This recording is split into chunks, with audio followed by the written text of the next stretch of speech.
언제까지 할지 모르겠습니다. 네. 오늘은 사랑이 충만한 교회, 사랑이 충만한 교회로 타이틀을 제목을 정해봤습니다. 사람의 감정은 어떤 상황이 딱 놓여지면 그 상황을 맞닥뜨리면 제일 먼저 올라오는 감정, 이런 것들은 내 의지와 상관없이 생깁니다. 기쁨, 슬픔, 또 이런 여러 가지 것들이 바로 반응이 옵니다. 강단에 올라온 저의 모습을 보는 순간 여러분들의 감정은 아마 좋지 않을까요? 네, 억지로 감추지 않으셔도 됩니다. 처음에 딱 드는 감정은 내가 선택할 수 없는 거지만 곧 이어서 이 감정을 잘 조절할 수 있는 그런 능력은 우리에게 있습니다. 그래서 감정 조절 능력이라고 합니다. 상황에 따라서 감정을 조절하는 사람이 가지고 있는 세 가지 규칙이 있다고 합니다. 첫째는 쾌락 규칙입니다. 네, 이거는 사람들이 부정적인 감정보다는 긍정적인 감정을 더 선호하기 때문에 긍정적인 불쾌한 감정을 줄이려고 하는 그런 방향으로 사람이 감정이 조절이 됩니다. 또 적절성 규칙이 있습니다. 이거는 다른 사람들과의 상호작용 속에서 상황에 필요한 방향, 적절한 방향으로 관계 속에서 감정을 조절하려고 하는 그런 것입니다. 예를 들면 나와 정말 친한 사람이 아닌데 나와 관계가 별로 없는 사람인데도 그 사람의 장례식장에 갔을 때 그 장례식 분위기에 맞게끔 감정을 조절할 수 있다는 겁니다. 좀 분위기 있게, 이런 것들이 적절성 규칙으로 감정을 조절합니다. 이런 걸 잘하는 사람은 사회성이 좋은 사람이죠. 또 세 번째, 유용성 규칙이 있습니다. 이거는 내가 목표하고 있는 그 목표 달성을 돕는 방향으로 감정을 조절하게 된다 하는 것입니다. 예를 들면 어떤 조직 안에 있을 때 그 조직 안에서 내 감정을 쉽게 드러내지 않고 막 감정대로 행하면 이 업무에 지장도 생기고 또 다른 사람들로부터 평판이 안 좋을 것을 내가 알기 때문에 그거를 생각해서 감정 조절을 한다는 것입니다.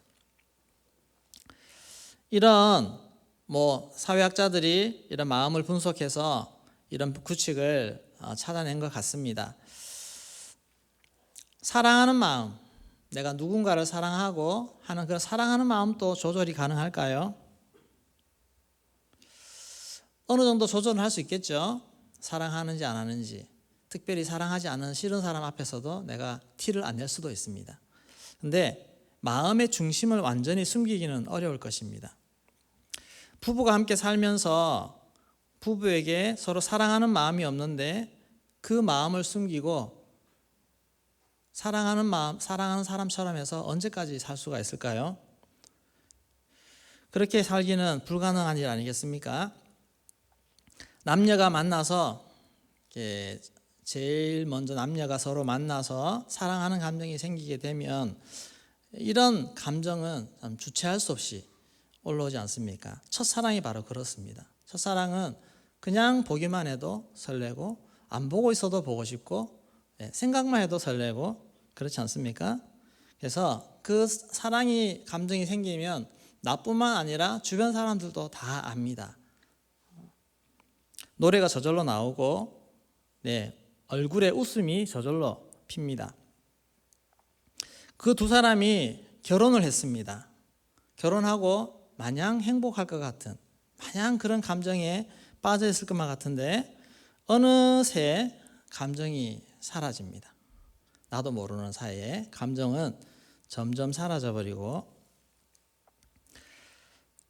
저도 제 아내를 처음 만났을 때 그 감정을 다시 느껴보고 싶은데 안 생깁니다. 아무리 쳐다봐도 안 생깁니다. 근데 지금은 오히려 그때 처음 만났을 때보다 더 사랑하고 있다고 자신 있게 말할 수 있습니다. 이 첫사랑의 감정이 있을 때보다 지금은 서로를 더 깊이 알고 그렇게 더 알고 난 이후에 서로에게 헌신하고 서로에게 섬겨주는 그런 마음들, 배려하고 섬겨주는 그 마음이, 그 사랑의 깊이가 더 깊습니다. 예수님이 이 에베소 교회를 책망한 그 이유는 처음 사랑을 버렸다는 것입니다. 처음 사랑. 예수님이 이 에베소 교회의 성도들의 그 내면을 보니 사랑으로, 예수님 때문에, 예수님을 사랑함으로 인해 기뻐하고 즐거워하는 그런 마음이 잘 없다는 것입니다. 예배는 잘 드리고 봉사는 잘하고 여러 가지 사역들은 정말 잘하고 말씀으로 누가 맞고 틀렸고를 정말 잘 분별해내고 그렇게 교회를 지키던 그 사람들 속에 이 예배하는 모습을 보며 또 그들의 중심을 볼 때 사랑하는 마음이 좀 없구나, 그렇게 평가를 하신 겁니다. 감정 조절은 잘 할 수 있습니다.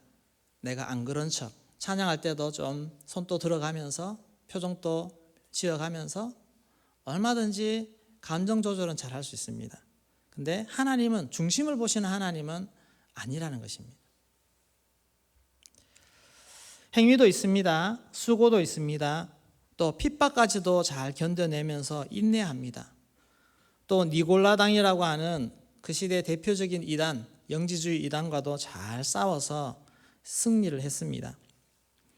모든 것이, 부족한 것이 없는데 한 가지 부족한 게 첫사랑을 버렸구나, 처음 사랑이 없구나 하는 그것입니다.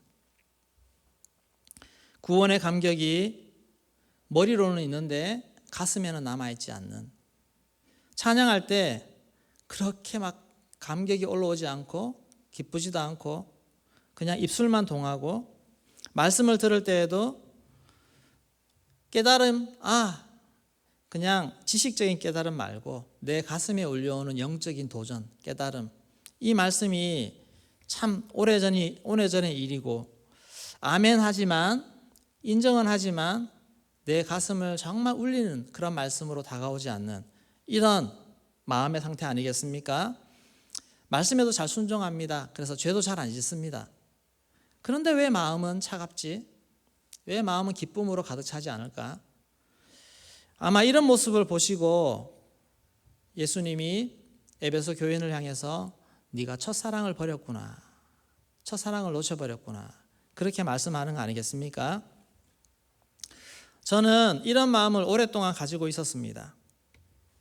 그래서 하나님께 참 기도하기를, 하나님 사랑하는 마음을 주세요. 하나님 더 사랑하는 마음을 주세요. 하나님 기뻐하는 마음을 주세요. 이렇게 한참 동안을 오랫동안 기도했습니다. 저는 결혼 생활 중에 아내를 향해서도 이런 마음이 있었습니다. 결혼하고 막 처음에 지낼 때 그 마음이 딱 사라지고 나서 소위 말하는 권태기. 그래서 아내가 그것을 당연히 느꼈겠죠. 그래서 그 당시에는 늘 저를 보면 자기 나 사랑해, 정말 자기 나 사랑해 계속 물어요. 그래서 저는 사랑하지, 그래도 계속 묻습니다. 자기 나 사랑해. 그 마음으로 느낀다는 거죠. 근데 언제부턴가 아내가 그 질문을 하지 않고 있습니다. 좀 된 것 같습니다. 내가 자기를 사랑하는지 마음으로 충분히 채워지기 때문에 그렇게 하는 것이 아닐까, 제 혼자 생각입니다.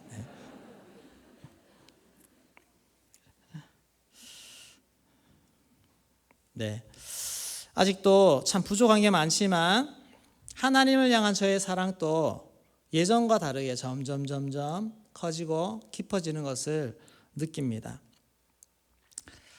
처음에 하나님을 처음 만났을 때 아무것도 몰라도 그저 좋아서 내 삶을 드리겠다고 그렇게 했던 그 첫사랑 시절에 그때가 지나고 주님 앞에 헌신했지만 또 사역도 했지만 제 마음에는 점점 이런 감격과 기쁨이 사라졌었습니다. 예전에.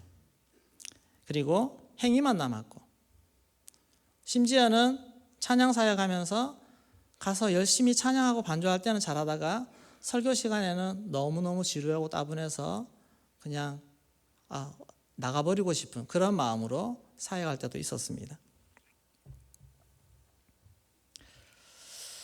이것을 다시 사랑을 회복하려면 하나님을 제대로 알아야 회복이 됩니다. 하나님을 아는 것부터 먼저 시작해야 우리가 첫사랑과 같은 또 다른 새롭게 주어지는 사랑을 경험할 수가 있습니다. 하나님이 누구신지 어떤 분인지 말씀을 통해 깨달아 알고, 또 성령께서 영을 열어주셔서 성령께서 알게 하시는 그 지식으로 우리 하나님을 알아갈 때 하나님에 대한 사랑하는 마음들이 더 생기게 됩니다. 알면 알수록 이게 정말 이렇게 귀한 것이네, 하나님 사랑하는 것이, 하나님이 정말 날 사랑하시고 정말 하나님과 같은 분이 없구나라고 내가 깨닫게 되기 시작할 때 점점 좋아지는 것입니다. 교회 여러 사역들을 하면서 이런 일 저런 일 많이 생깁니다. 많이 부딪히고 힘도 들고 여러 가지 감정도 힘들고, 이런 일이 왜 안 생기겠습니까? 수없이 많이 생기지만 그래도 제 마음이 바닥을 치지 않고 메마르지 않는 그 이유는 하나님께서 내게 베푸신 은혜, 사랑, 이런 것들을 제가 알기 때문에, 또 그렇게 나아가면 주님이 채워주십니다. 채워주시기 때문에 제 마음이 이렇게 다시 일어설 수가 있습니다. 하나님을 사랑하는 마음은 딴 데서 채워지지 않습니다. 하나님으로부터 채워집니다. 하나님으로부터 와야 내가 제대로 채워집니다. 내 열심으로도 안 됩니다. 내 의로도 안 됩니다. 그것을 내세우면 내세울수록 우리는 행위만 남아 있습니다. 자꾸 나는 행위를 주장하려고 합니다. 내가 이렇게 하잖아. 내 행위를 이렇게 하면서 그걸 가지고 남을 또 정죄합니다. 너는 왜 그렇게 못하니? 그러면서 내 심령은 황폐합니다. 까칠해집니다. 영혼이, 심령이 까칠해진다는 것은 내 안에 풍성한 사랑이 없다는 것입니다. 이것이 바로 우리 심령이 병들어가는 것입니다. 이런 교회가, 이런 성도들이 교회에 자꾸 많아지면 교회가 건강하지 않습니다. 자꾸 사소한 걸 가지고 싸웁니다. 부딪히고. 그래서 예수님이 책망하십니다. 오늘 5절 말씀 같이 읽어보겠습니다. 회개하여 처음 행위를 가지라. 만일 그리하지 아니하고 회개하지 아니하면 내가 내게 가서 내 촛대를 그 자리에서 옮기리라. 어디서 떨어졌는지를 생각하고 회개해서 처음 행위를, 처음 주님 앞에 헌신하며 나아갔던 그때처럼 마음을 다시 회복하라는 것입니다. 이 마음이 다시 회복되게 될 줄로 믿습니다. 주님 앞에 첫사랑이 다 회복됩니다. 똑같은 감정은 아니라도 오히려 더 성숙함으로 사랑할 수 있는 그 마음을 우리 하나님이 주십니다. 내 안에 메마르지 않는 주님의 사랑이 있을 때 내 심령이 건강한 것입니다.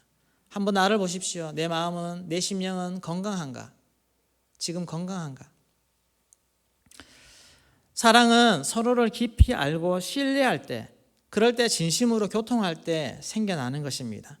우리 주님의 크고 완전하신 사랑을 내가 지금 또 경험하고 있고 지금 또 알아가고 있을 때 내 마음은 점점 주님을 사랑하게 되고 더 깊이 주님의 사랑으로 나아가는 그런 은혜를 누리게 될 줄로 믿습니다. 에베소서 3장 17절에서 19절 말씀, 이게 사도 바울이 에베소 교회를 향해서 이렇게 축복하며 기도한 것입니다. 근데 이 말씀을 제대로 끝까지 시켰으면 주님 앞에 이런 책만 안 받았을 텐데, 어떤 말씀인지 참 우리가 이 말씀을 붙잡기를 소망합니다. 같이 읽겠습니다. 믿음으로 말미암아 그리스도께서 너희 마음에 계시게 하옵시고 너희가 사랑 가운데서 뿌리가 박히고 터가 굳어져서 능히 모든 성도와 함께 지식에 넘치는 그리스도의 사랑을 알고 그 너비와 길이와 높이와 깊이가 어떠함을 깨달아 하나님의 모든 충만하신 것으로 너희에게 충만하시기를 구하노라. 아멘. 너희가 그 사랑 가운데서 뿌리가 박히고 터가 굳어지고, 주님의 사랑이 우리의 모든 베이스, 기본이 되어야 됩니다. 사랑 안에서 뿌리가 박히고 터가 굳어지고, 또 지식에 넘치는 그리스도의 사랑을 우리가 알고, 넘치는 그리스도 사랑을 아는 것입니다. 내 안에 하나님의 사랑에 대해서 아는 것이 조금밖에 없으면 그거 가지고 하나님 어찌 다 알겠습니까? 수없이 많은 하나님의 사랑이 내 안에 가득가득 차 있을 때 우리는 쿡쿡 찔러도, 무슨 말을 해도 하나님의 사랑이 나에게서 흘러나오게 될 줄로 믿습니다. 그 길이가 너비, 길이, 높이, 깊이, 이것이 얼마나 큰지, 이것을 정말 깨달아 나아갈 때 내 마음에 놀라운 주님의 사랑으로 채워지고 새롭게 하시는 하나님의 은혜를 경험하게 될 줄로 믿습니다. 한번 사모해 보십시오. 하나님이 얼마나 크고 위대하신지, 또 얼마나 우리를 많이 사랑하시는지, 그 놀라운 신비로운 주님의 사랑을 점점 알아가는 그런 은혜, 그래서 그 감격이 넘치는 우리의 심령이 되어지기를 소망합니다. 주님의 사랑으로 채워지면 다른 사람들까지도 사랑할 수 있습니다. 하나님의 사랑이 먼저 채워져야 사랑할 수가 있습니다. 하나님은 영혼을 가장 사랑하시기 때문에 그 하나님을 사랑하는 우리가 영혼들을 사랑하는 것은 당연한 것 아니겠습니까? 요한복음 21장 15절 말씀 같이 읽겠습니다. 예수께서 시몬 베드로에게 이르시되 요한의 아들 시몬아, 내가 이 사람들보다 나를 더 사랑하느냐 하시니 이르되 주님, 그러하나이다. 내가 주님을 사랑하는 줄 주님께서 아시나이다. 이르시되 내 어린 양을 먹이라 하시고, 내가 주님 사랑하는 줄 주님이 아십니다. 3번을 물으셨습니다. 주님이 그것을 확인하고 난 이후에 하시는 말씀이 내 양을 먹이라. 너가 나를 그렇게 사랑한다면 이 양들을 좀 먹여주라. 키워달라고 그렇게 부탁하십니다. 우리가 주님을 사랑한다고 하면 우리는 무엇을 해야 되겠습니까? 우리 지체들을 사랑해야 됩니다. 영혼들을 사랑해야 되고 그들을 사랑으로 섬기고 돌보는 그런 일을 우리가 마땅히 하게 될 줄로 믿습니다.